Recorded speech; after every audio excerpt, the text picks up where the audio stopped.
then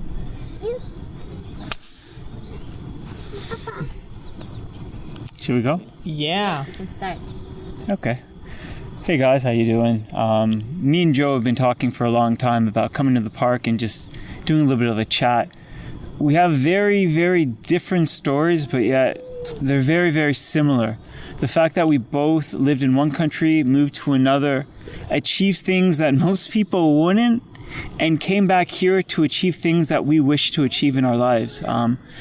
Meeting with Joe has been one of the inspirational things, and the one thing about individuals like him is like to sit together and just have conversations about it all. Like, we realize that it doesn't matter who you are, your education, your skin, your color, whatever it is, it has to do with your purpose, your passion, what drives you. It has to do with so much more than what people give you on a piece of paper, but what you actually take every day to create the steps towards your dream. So when I met Joe, I thought it was really interesting. You know, in Asia, especially in Asia, the color really makes a difference. So for Joe, coming from his past, his color, coming from France and doing that, it's really interesting. So take a second and let's bring in Joe. How you doing, brother? Yeah, bro. Thank you so much for that amazing introduction. Yeah. No, but the thing is, me too. Like, when I met you, I felt like, oh my God, I'm talking to me. Finally, I can talk to myself. I can have a discussion. It's not in my mind. It's like outside. And for me, it's really important because for a very long time, what I do is like to give energy to people. And because I know that it's not, like, life is not easy. You're gonna go through very tough things, like, depending on your background, you always have you can always have some difficulty in your life. But what is important is like to connect with yourself and identify your own values. So what I kind of want to know is, like, so from your story, you know, it's like where you were born and then moving away, like, through it all, how did you identify yourself? Yeah, that's a very good question. And I identify myself as one element in the universe, because I'm born in France. My parents come from Cameroon, so in France, because in France there is racism and a lot of things like going on there. So since I'm born there, I wasn't accepted as a French. Even if I'm born in France, I spent all my education I did there. But the thing is, when it comes to, let's say, find a job, like very simple things, you, like, the society make you feel like you don't belong to the place. Or even like when you're a kid, I remember I was just walking in the street, and I was told, someone told me, go back to your country, nigger. And so that was like that make you feel that. But my parents told me before that you need to understand that some people are going to judge you because of your color, your skin color. So they prepare us, so we kind of knew like what's going to happen. But still, when you're kid, you're 5, you know, some people come at you and pick on you because you look different. Yeah. So, and when I go in Africa, I went only once, but when I went there, I was considered as a foreigner as well. Yeah, in Cameroon, like the country of my parents. How come? Yeah, because I don't have the accent and I don't like the style. Just like how I am, people can know that I'm not from there, and so that made me realize that country doesn't I'm not belonging to a country. I think it's great because, you know, the one thing is like, and I think it's so powerful in your story is, it doesn't matter what country you're from, doesn't matter where you're born. Sometimes you just don't feel like you belong. Yeah. It's like you spend so much time trying to fit in, but that drains you. And what I find interesting about you is the fact that everybody was trying to tell you what you were supposed to be. So why did you become something else?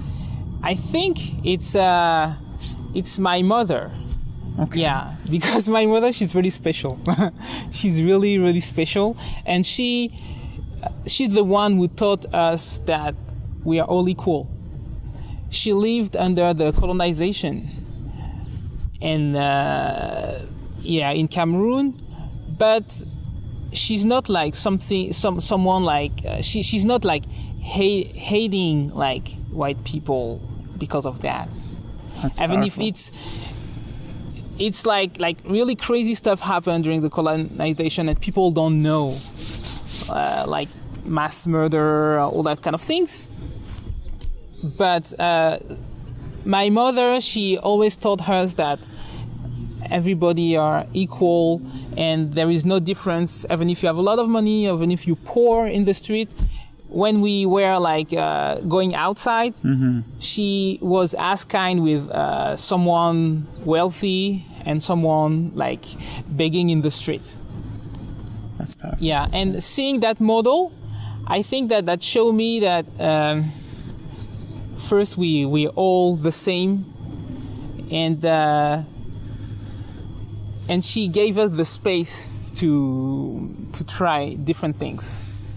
So I decided to do things that I like, and not to try to fit in any groups. And as well, the fact that I had like my sisters, I was very close. I am still very close to my sisters, and the fact that I already had that core, I was belonging to that core, to that group, make me feel that I don't need to belong to any other places, because I had I had that like bond with my sisters. I think that's beautiful because the way that Brene Brown, she talks about something like this, it's like, it's so hard in life. We try to fit into our surroundings. We try to fit into people. We listen to what they say so we can try to become what they want us to become, so we can feel that we're part of a group. But what you discovered was you had a family that you belonged to. Yeah. You had sisters you belonged to. You had a mother that you belonged to, teaching you morals, teaching you ideas. Listen, like going through a colonization is hard. Yeah. The fact that your mother was able to go through that and not just only forgive, but forgive herself and forgive everyone else, that's a very powerful lesson anybody can teach you. To see that and still say, these people, it wasn't their fault. Don't look at everybody in the same way. What we went through was because of something else. Yeah. We don't need you to be raised like that. I think right from the beginning, having a mother to say that and having supportive sisters is beautiful. Yeah. So you had all of this. What made you want to leave?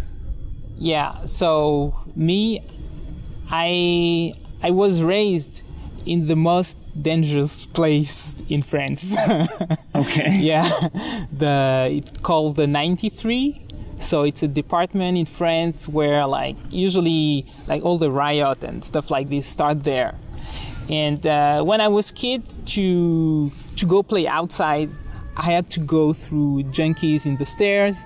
Sometime while we were playing with like tennis or soccer, we could like see around like gunfights with cops and and gangsters.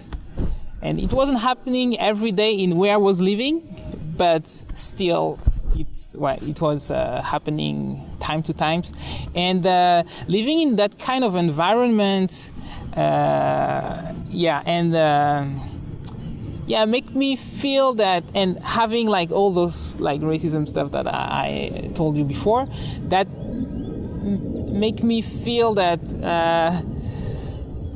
there is a set of rules in that particular example in the French society. There is a set of rules that doesn't work for me and work against me, I would say. And so I realized that like very young, and because in that environment, even if we want to try to get out of this or participate in the society, the thing is the structure is made in a way that it doesn't work for you. So basically the game is rigged. And because if you want to find a job, people are gonna look at your face, look at your name, look at the street, your address, and from that point they're gonna like you disqualify. And I had many times that kind of experience, like going in I was a university student. I was looking for just like a job to get a little of money. Yeah. And so I had that interview. I went to that restaurant. I gave my resume, and clearly on the door they have an ad looking for waiter. So I came, I say, okay, I want to work as a waiter. They say immediately, no, we don't need waiter anymore, but you can work in the kitchen if you want. So me, I was like, okay, why not? Because I just need money. So I started to work like a few days later. And the first day I was working there, a guy came in, wanted to work as a waiter. The next day he was working as a waiter in the restaurant. I was like, what? And I had like those kind of things, like have 1,000 examples that I could give. But these things show me that, okay, the rules here and the system here is not helping me to reach my potential. And I'm like very positive, so I was like, okay, they don't understand who I am. They don't understand. They don't understand my value. So I was like, okay, I prefer to go somewhere I can like use all my potential and could be accepted. And it happens that Japan was the place where I could do all this. Even if in Japan there is also all the, like everywhere in the world, there is, every society has their own problem and issues. But in Japan, even if racism was there, at least I could do whatever I want. I want to ask you a question because I'm very curious about this.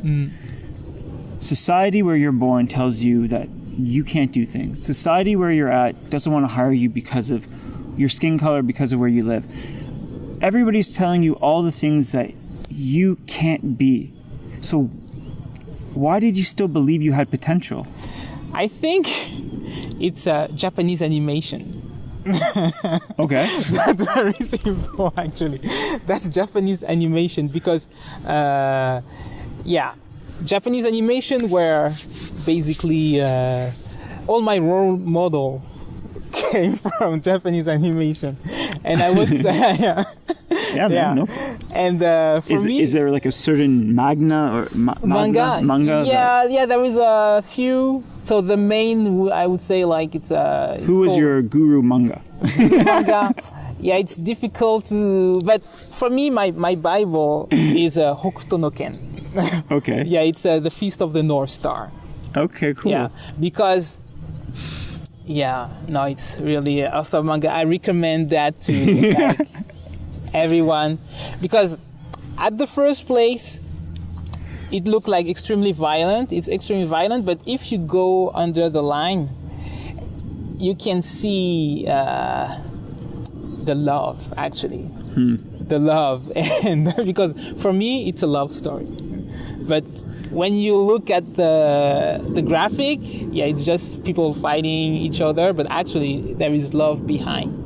And so my role model basically was manga. There is also Senseiya that show you values like helping each other, and even if you are at the lower level, you have the ability to learn and to make to reach your true potential that is over what people tell you you are. Basically, there is a system. They are in the system, but they realize that the system is corrupted. And then they decide to pull out from that and to fix it.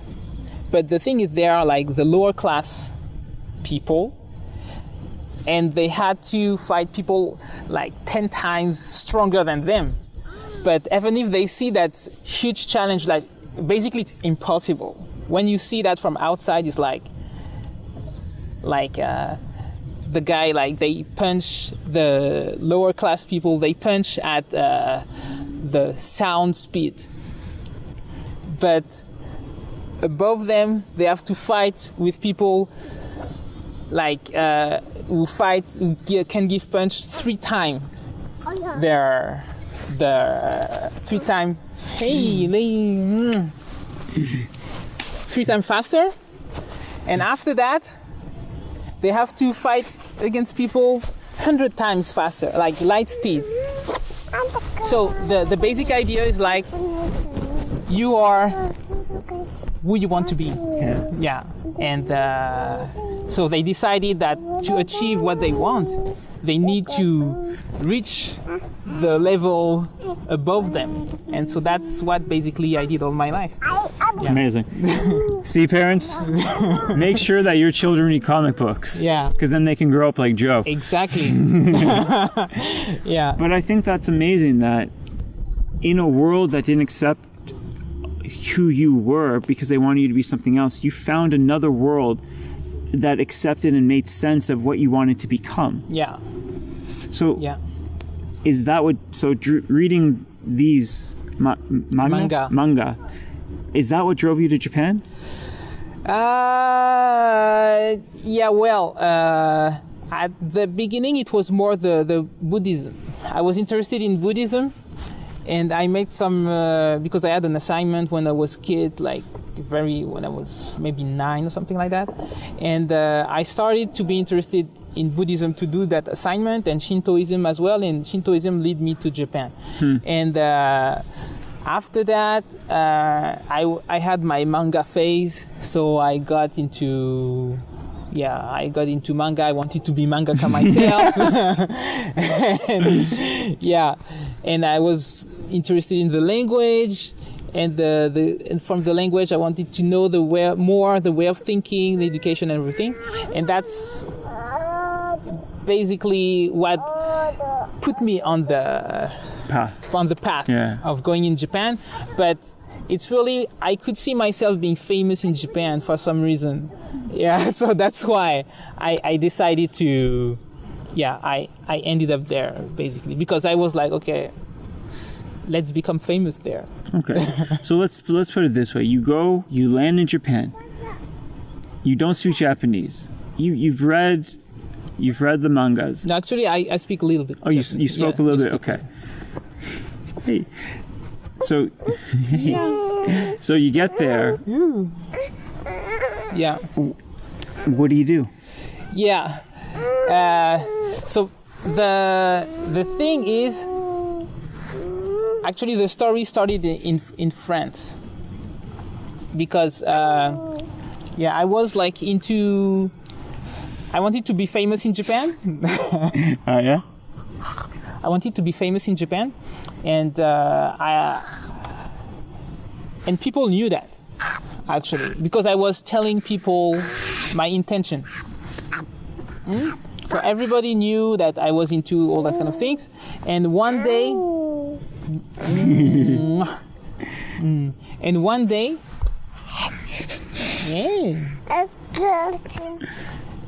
like a company was looking for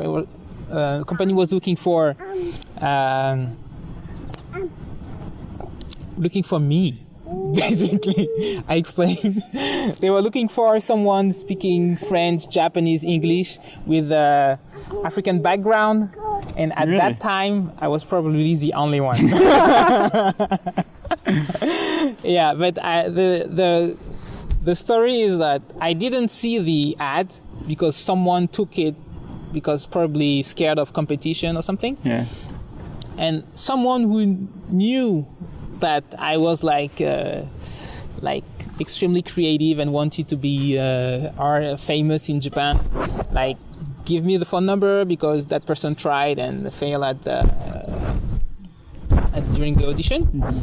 And so when I went there, they were like, "Okay, that's you. We need that's who we're looking for," and that put me on a primetime TV show in Japan. So my vision happened basically. So when you told all your friends that you're going to go to Japan, you're going to be famous, were they all like, "We believe in you, Joe"? Yeah, the thing is, like, before that happened, I was saying that over and over, I'm going to be famous in Japan, and people thought I was crazy. Of course. Yeah. Because it was like, I was so broken that I didn't have money to pay my fare to go to the university. And I had to use like different ways that I'm not going to talk about right now. Mm-hmm. So they thought I were crazy, but I didn't need their support because I had my family who like always, go. The family that you belong to. Yeah, Beautiful. whatever crazy project I have, they're always like backing me up. I remember when I was a kid, I wanted to build Astro Boy. It's a robot. Yeah. And I was like picking all the like broken radio transistor and I was like, okay, I'm gonna build a robot with that. And what did my mother is like, okay, she gave me a huge box to put everything to be able to build my robot. And I think it's like those things that give me a lot of self-confidence, because my mother she always like pushed me to do whatever I want. One day when I was 7, I remember that very well. I opened the window of our house and I was like, Mommy, look, I can move the tree. I control the wind. And she was like, oh, really? Show me again. And I know that some parents would say, stop saying nonsense. Close the window. Close the window. And because they know that you cannot control the wind. But my mother, she was like, oh, really? Show me again. And I was like lifting my arms, and of course it was a windy day, so like everything was moving everywhere. And I think that those small things that make me believe that I can do whatever I want. So that's why I didn't need to have anyone outside my circle, my family circle, to tell me, oh, you can do that or you cannot do that. Because I know that I have people who always will be there, whatever I want to do, mm-hmm. and gonna like push me, and and even if it doesn't work, they're gonna be there to, So let's talk about this. I'm curious to know. So you move to Japan and you get your dream. Yeah. After that, life stopped. Or did it continue? Well, after that, the reason I say that is because a lot of people think, I'm going to get my dream, and once I get my dream, that's it. But So when you got there and you achieved your dream, were there challenges? Was it easy every day? Yeah. Tell me. It was like, it was just challenges all over the place. So you achieved your dream, but there's still challenges. Yeah. Okay. Because I was in that primetime TV show, like, all Japan was watching that on Friday. I think it was on Friday or Saturday. I don't remember exactly, but they were watching that with the most famous host of that time. It was Wadaikiko and Batshomondai. That's what we know.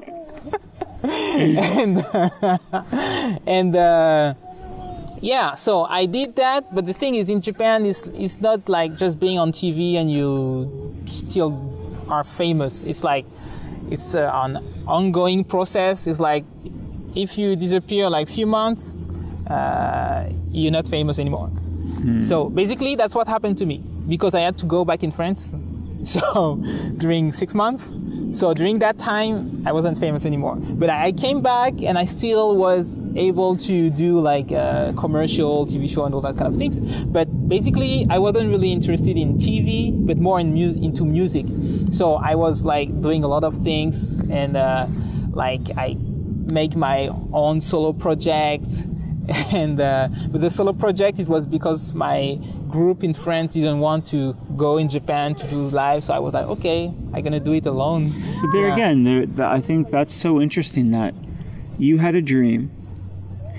The group in France didn't agree with your dream, but you still went to Japan to follow your dream. Yeah. Why? Why not just stay with them? Yeah. Because it's very simple. For me, dreams are meant to become true. I'm not dreaming to not make things happen. Like if I dream about something, it's to make it happen. So that's why it's not like just a wish that I make or something that fantasy. For me, fantasy is reality. It's pretty much the same. So I make my fantasy become true. So if people, I know that everybody cannot see things. So I understand that, and I'm not forcing people to do what I want. So I let them make their own choices, but I don't want their choices to have an impact on mine. So that's why I'm like, okay, if you don't want to go, that's fine. I'm just gonna go myself. And if it works well, maybe we're gonna find a way to, I don't know. But for me, it's important to do what I want to do. Yeah. So you have a dream. Yeah. But a dream can't come true unless you take a step towards it. Yeah. That's. You didn't just take a step. You took a bus. You took a taxi. You took a plane. You did a whole bunch of stuff. Yeah. So please continue. Yeah, but the real thing that changed my life basically is what happened during that primetime TV show. Okay. Because we were like shooting in Africa, in the wild. Like that was like one of the best experience I had, but also one of the most scariest, because during the shooting, I ended up like being face to face with a lion, like a real lion, like huge cat with like paw like this, with claw like that, and and having that experience is because I was about to become famous, and I was like, oh my god, I'm gonna die when I'm about to become famous in Japan. And so what's that? What I want to know is this. Yeah. Where was this lion? Did it just show up in your hotel room? Yeah, no, yeah. Were you crossing the street? We were shooting in the savannah. Okay. Yeah, so savannah is like, it's flat. So because we didn't want the staff to be in the shot, they had to go very far away, and we need to have only the people on screen on place. And what happened is like our car, the engine of our car like stopped, and I had the stupid idea to decide to go by foot to look for the staff, the staff. And in my mind, Savannah was like a park, a huge park, and I didn't realize the danger.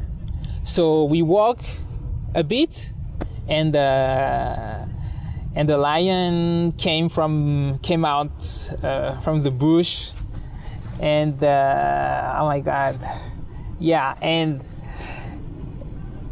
like, you know. So here you are, face to face with the lion. Yeah. It was like the distance, like maybe, maybe that those three there. It was that distance, and he was walking in the same direction, like parallel, and yeah, so I really felt like, oh my God, at the end, and all my life coming to my mind. And at that moment, I realized what was the most important for me in my life. And that's to be with the people I love. Yeah, because I didn't think about any material thing, no about money or PlayStation, because that was, or whatever things. So here you are in the savannah, a lion's coming towards you. You think you're in the moment where you think you're going to lose absolutely everything. Yeah. And the only thing that comes into your mind is to be with your loved ones. Yeah. And the thing that was very special, I would say, it's like I wasn't scared about dying actually, but I was sad to think that my loved ones would be extremely sad knowing that I'm dead. Yeah. So dying wasn't the most terrifying part. It was more like knowing that people gonna be extremely sad because you're gone. Yeah. And but since that moment, I'm really focused on like what I want, and that make me realize that okay, you don't have time because you cannot, you don't know how you're gonna go. So it could be like going outside and be hit by a car, and you don't know what's gonna happen next. So that lion made me realize that, because I couldn't, I never thought that I would be like end up eaten by a lion. I'm like I'm like, what? And so that made me realize that anything can happen. So what you want to do, you have to do it now. You have to do it when you can still do it. Do it before that lion comes. Yeah, exactly. Whatever that lion is. Yeah. So for me, like, the shadow of the lion is everywhere. So it's like, it's a reminder. I like that. Like, because for me, in my mind, it was like the lion talked to me because he didn't eat me, basically. And the lion told me that, okay, Joe, I give you one more chance. You can go back safe, but you have to do what you want to do right now. Otherwise, I'll come back for you. And that thought like give me even more power to do whatever I want. Yeah. And that was most life-changing experience. It's amazing. Yeah. So how did your life change after that moment? So the savannah, lion walks away. Yeah. What did you do? Yeah, what I did is, like, after the shooting, after all the, like, that Primetime TV show things, I went back in France. Mm-hmm. And at that moment, I was supposed to, according to my plan, I was supposed to go back to university, study maybe 3-4 more years, and after look for a job or whatever. And after that, I was like, fuck that. I go back in Japan and I'm gonna do more crazy stuff. Yeah. I was like, really, like, no, I'm gonna do what I want to do. And so I went in Japan. I did a lot of things, and after I end up working in the music industry. Yeah. So so basically I developed the Japanese music business, like working with music labels and developing artists in Europe. Mm-hmm. And it was like different challenges, but it was really like, oh, I have to really to do, like, whatever come to my mind, I have to do it. Yeah. Is it because the shadow of the lion was always there? Yeah, always there. Yeah, the lion. But I'm really thankful because I realize how small humans are in the nature.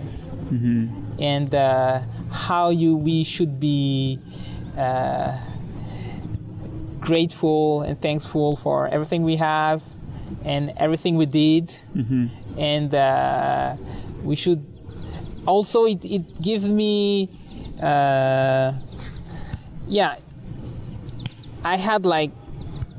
I wanted to say to people what I think about them, because I didn't know if I would have the chance to do it. Because if the lion killed me, I wouldn't be able to say bye-bye to my family or whatever. So yeah, that moment made me realize that you have to tell people to tell to people what you feel, and talk, communicate, and yeah. Oh, it's for me? It's a lion. Oh, lion, yeah. He's saying that you're doing a great job.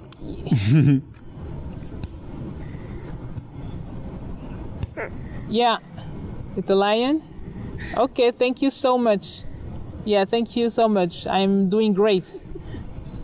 I give you Chayan. Okay, I think it's for mommy. No? No? No? What? Je sais pas. Oh. Well. For me? Maybe it's for Aaron? Hello? Ah, I know you. I just heard a story about you. Yeah, I'm with Joe. Yeah, he's doing great. Yeah. Oh, no. Uh-huh. Yeah, he's thankful. He's thankful. I might have another person that you might need to appear for, though. Okay. We'll talk soon. Thank you. Yeah. Merci. Okay. Merci, baby. Yeah. I think that's great. So, do you think everybody needs a lion moment in their life to make a change? I think it helps. I wouldn't wish that I wouldn't wish that to anybody, to have to go through that experience to realize that, because for 1 year I was like so shocked. I couldn't watch a movie with blood. For 1 year I barely eat meat. And but what I learned is it gave me so much strength, because I was face to face with the top of the food chain, like in the nature. And I realized that, okay, against a lion, there is not even discussion. It's not possible to say, no, please don't eat me, I have family. But I realized that you can communicate with them. And yeah, that made me realize that nobody can stand on my path. Because I survived the lion. Get out of my way, Joe is coming. Yeah, I was like, okay, I met a lion, so you. Yeah. Life brought you in front of the lion, and then from the lion, that brought you into the music industry. Yeah. And from that, you started to make an impact, and you started to make a change, and you started to make a name, not just for yourself, but for the people you were working with. Was that your happily ever after? Because didn't you just achieve your other dream? Yeah, but the thing that happened is me. I always follow like my heart, basically. Okay. And so I did, before even doing like the TV, I was like organizing events to promote the Japanese pop culture. I wanted to be mangaka, so I did like a lot of things. But the thing is, all those projects that I have, all those dreams that I have, was just like different level, different stage in my path. Okay. And for me, all those things is just help me to grow. So that's why I don't like to stay stuck in like just, for example, one industry, because the thing is, I'm not working for the industry, but I'm working like to contribute to a cause and that is related to my passion, and to grow. And while I'm doing this, I'm growing, and I keep growing all the time. I do.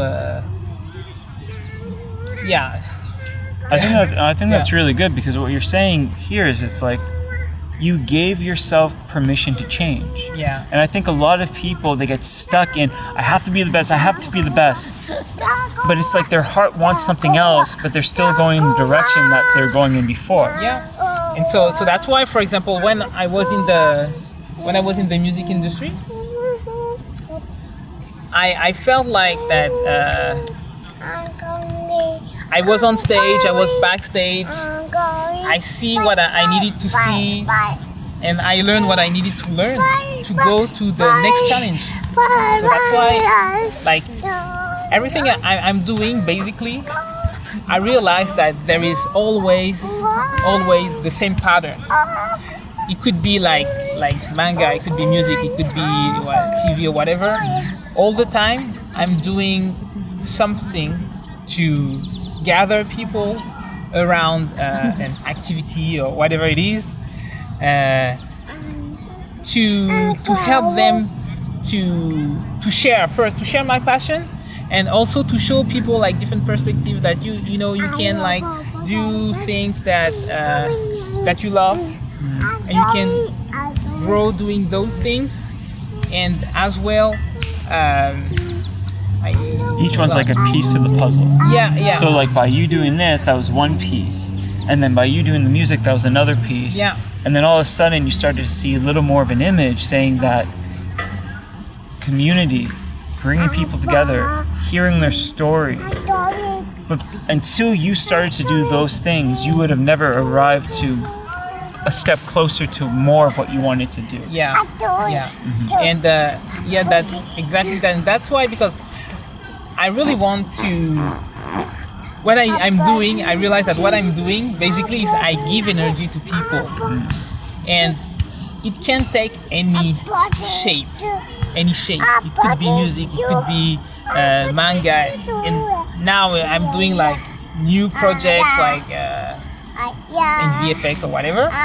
It could be anything, but always the same thing is, the same common point is like gathering people around something, to give them like more self-confidence, to help them to follow their dream, and to give a new perspective.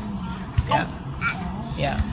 So you went from France, and then you went to Japan, and now you're in North America, and you have a beautiful wife, an amazing daughter. Yeah. And each day, do you say that each day you're living your dream, or each day you're getting closer towards the dream? For me, I'm living my dream. I'm living my dream every second. But my vision keep going forward, and so for me it's an adventure. So what you're saying is the dream is not the end. The dream is just the beginning. Exactly, the beginning of everything. Everything you want to do, you want to achieve. It's like it's the starting point, like, and so that's why.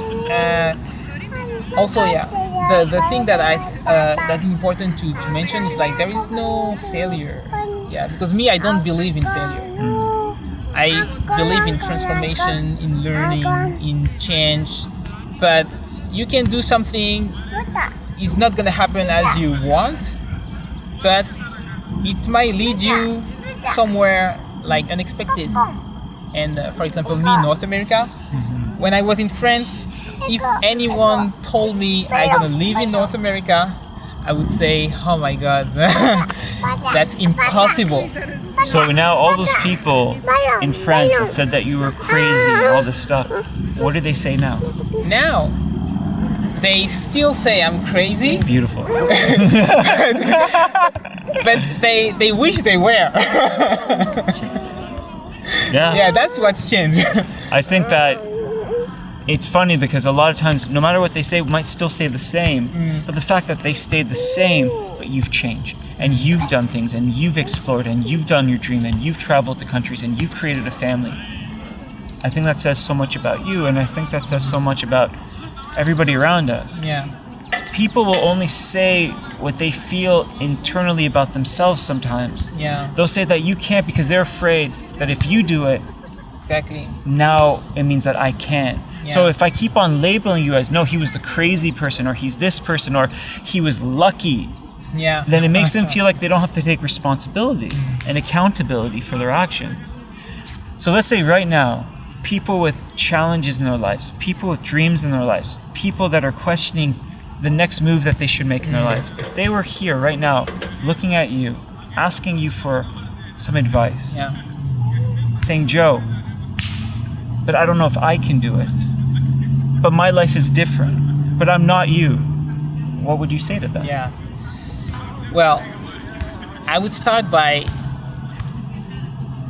go into yourself and look for your inner child, because everything starts inside you. Everything, the self-confidence as well, everything starts inside yourself. So you need to be able to to comfort yourself, and not waiting for someone necessarily to tell you do this, do that, and go for it. If you have like good people who can give you good advices, it's good for you, but sometimes it's gonna be advices related to a different path, different like culture, different everything. So the best is like to try your own, to have your own experience and try things, because everything is trial and error. So like achieving things is really about being in the action, like having an idea and find what would be the first step gonna lead me to to succeed to to the goal, to achieve the goal. So it's really about action, I would say. I think you're a man of action. Yeah. And I agree with you. From your story, it's just like people will tell you things. People will tell you what you can do, what you can't do. People will put limits on you. But until you become like Joe and take the steps and learn from them, you'll always live in the what ifs. And you don't want to be, when you're 60 years old, to be like, what if I made that change? You have that time now. You owe it to yourself now. You can give yourself permission now, just like Joe did. Yes, you can do it. Listen to the champion himself, the man and the legend. Thank you so much, Joe. Thank you, Aaron. Appreciate your time, Yeah, man. that was great. That was awesome. Hug. Oh, yeah.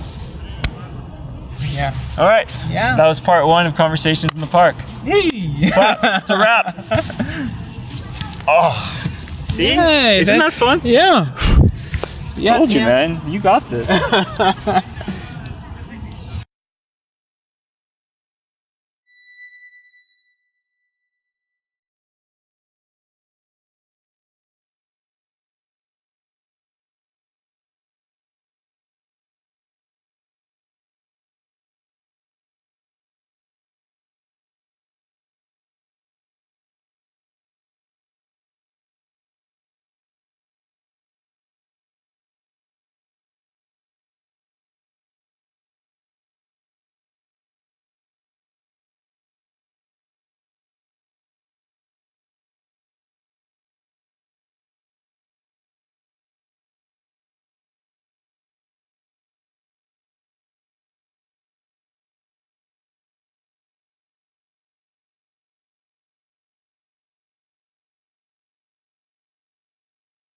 Recording. It was.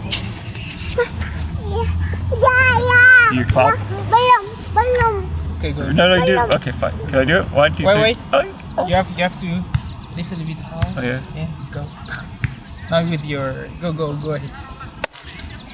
Yeah. That's right. I just lived my dream. That was good. All right, so let's do this. You. Oh yeah, you're coming here. Okay, my dear. Okay, stay with Daddy. Yeah, and yeah. Yeah, high five. Yeah, high five. Yeah, so basically, a lot of challenges happened